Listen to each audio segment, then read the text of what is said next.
Hello, welcome back to Shktb. I'm participating in Shktb this year. This is the year, the month of September, where led by our four hosts, Rainey at Rainy Day Reads, Steve Donahue, Lukash at Totally Pretentious, and Jason at Old Blues Chapter and Verse. They take us through a selection of Shakespeare's plays and one poem, which we've already done, Venus and Adonis. This week I am doing Mcbth, the Scottish play where Mcbeth raised to the Thane of Cawdor for killing a traitor to the king. Not killing, well, for protecting his king, King Duncan. He's raised to the Thane of Cawdor, gets these prophecies that says, oh, you're going to become Thane of Cawdor, and then you're going to become the king, which seems to unlock this just insatiable thirst for power within him. And indeed, he is aided and abetted in this by his wife, Lady Mcbeth, and bloodiness ensues. Spoilers. In the end, he himself is beheaded, and Duncan's son Malcolm comes to the throne. That's the kind of the just really super fast thing, just so I can dive into a scene in here, which when I first read it, I was like, why is this in here? I'm bored. This seems like it's halting the action of this fairly kind of in what is a very lean play in a lot of ways. I think it's considered one of Shakespeare's like shortest tragedies. It's built for action with lots of fight scenes and stuff like that. But they have this one scene in here. It is scene 4.3, where Macduff, one of the Scottish lords, has fled to England, where Malcolm, one of the sons of Duncan, has also fled to the grace-filled, goodly court of Edward the Confessor, and they have this whole big long discussion where you basically have, after Malcolm gets over his paranoia that Macduff maybe has been sent by Mcbeth to kill him, that Malcolm starts talking about how no, I would be even blacker, I would be, compared to the black Mcbeth, he would be like kind of the whitest snow as compared to me. I'm a sex predator. I'm super greedy. It's like no one would want me as king. And Macduff hears this and goes, oh great, after trying to kind of say well, I'm sure you've got good qualities too. There's enough women that go around that will satisfy that, though the whole greed thing is like that starts to get him on the whole oh god, my Scotland is screwed. We're gonna where are we go now? Oh Scotland. At which point Malcolm goes, oh well, actually I've never told a lie. I'm a virgin, and up until now I've never told a lie. I've told a lie about my own kind of proclivities, apparently, and that I'm going to be guided by you. What is it? I'm ready. What I am truly is thine and my poor country's to command. So it's this really weird, ambivalent thing, especially when you find at the end of the play that indeed Macbeth gets deposed, and this guy who kind of goes through a whole thing of listing he has none of the graces, which he lists as Malcolm says in 4.3, but I have none, the king becoming graces, as justice, verity, temperance, stableness, bounty, perseverance, mercy, lowliness, devotion, patience, courage, fortitude. I have no relish of them, but abound in the division of each several crime, acting it in many ways. It's it's just this odd thing that at the end of the play, this is the fellow who is going to he's going to take over. And I mean, this is a play where Macbeth declares earlier on in the play that renown and grace is dead.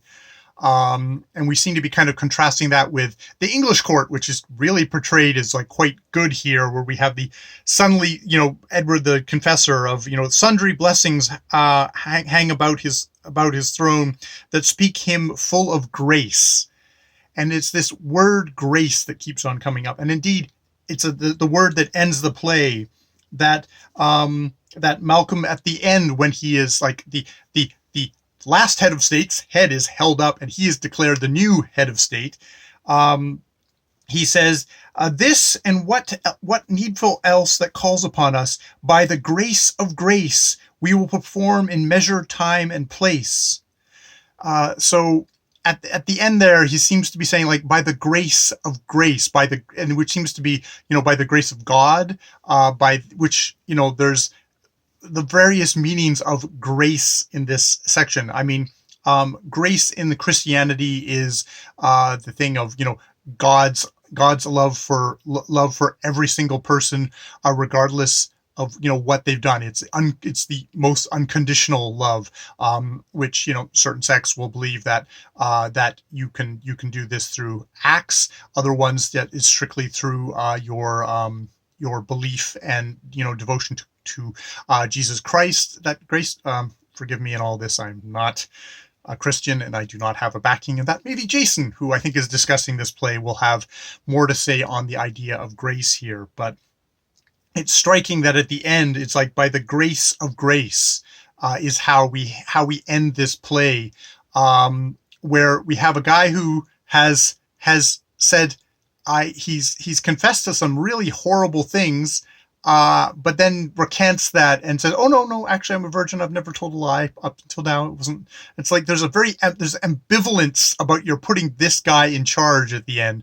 It's like, how well is this going to come off, at the end. But there's that, by the grace of grace. Now that's the grace of, he is legally the rightful heir to the king. He, basically, if you have the divine right of kings, that which is what Shakespeare's ruler at the time's King James felt very strongly about, that there's the divine right that if you come in the right genetic bounce back thing of you're the son of the king, the eldest son of the king, then you, by the divine grace of God, will be able to rule, and you'll be able to rule justly and stuff like that. There is Mcbth says in here, it's like, well, your father was a good and just and pious ruler, and your mother was like more on her knees praying than she was anything else. So of course there's the genetics is like, well, of course you won't be an evil thing, but of course that's the whole thing of all these kingships, is you get the genetic lottery. You spin the wheel, and either you get great king, or you get like horrible, despicable tyrant, or you get someone who's completely incompetent, or somewhere in between. It's as Monty Python might talk about, it seems to be an odd way to pick your ruler. But there's also the idea of, by the grace of like, I'm going to be there's a thing of something outside of myself that will help me elevate myself into being a better person. Maybe I will fill the role. I will rise to the role. Just as when Mcbeth gets portrayed in here, there's a certain point where they say, like, his title hangs on him like loose clothes, like he's I think it's a dwarf in giant's clothing. It's like he did not rise to the thing. He became more and more ill-suited, ill-fitting in his role. And so there's this hope that, cross our fingers here, that Malcolm will rise to that thing. And also maybe he will be the idea of redemption. And this is redemption for this bloody, violent country, Scotland, which I have relatives in.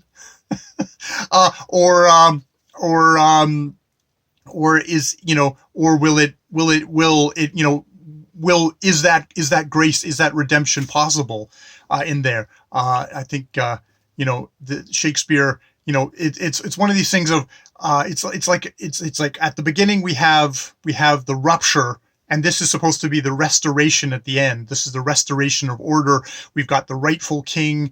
We've got, that this should be the restoration of order. But is it? There's that question of grace, whether there is grace, whether there is redemption in this world, in a world where obviously Mcbeth turned to much darker powers. His world, him saying that renown and grace is dead, seems to very much be his turning to a darker path. And Malcolm here, who seems, even if he is a virgin who's never told a lie, seems to have a lot of dark stuff inside of him, and will giving him a whole ton of power, will that make him a better person, or will that make him a much worse person? So yeah, those are my jumbled thoughts on Mcbeth for this week of Shktb. I will put all my links around me to show all the other really probably much more coherent video essays on Mcbeth. That just happened to be the part that stuck out to me. It's funny when you I find a bit that doesn't work for me. That's like, oh, I should pay attention to that. Why does that not work for me? Why did I find this such a lag in the story? I think it feels like a lag in the story. It's like with Malcolm and Macduff, it breaks the kind of the place, and it breaks. We're just having these characters having kind of this discussion, and we're like, why do we care about them? Shouldn't we be going back to Lady Mcbeth and to and to Mcbeth? But it's like, no, we're going to focus on these two fellows. And it's like, why? And then you get to the end of the play and you go, oh, this is why. That Shakespeare guy, he maybe he knew what he was doing. Maybe. All right, more videos later.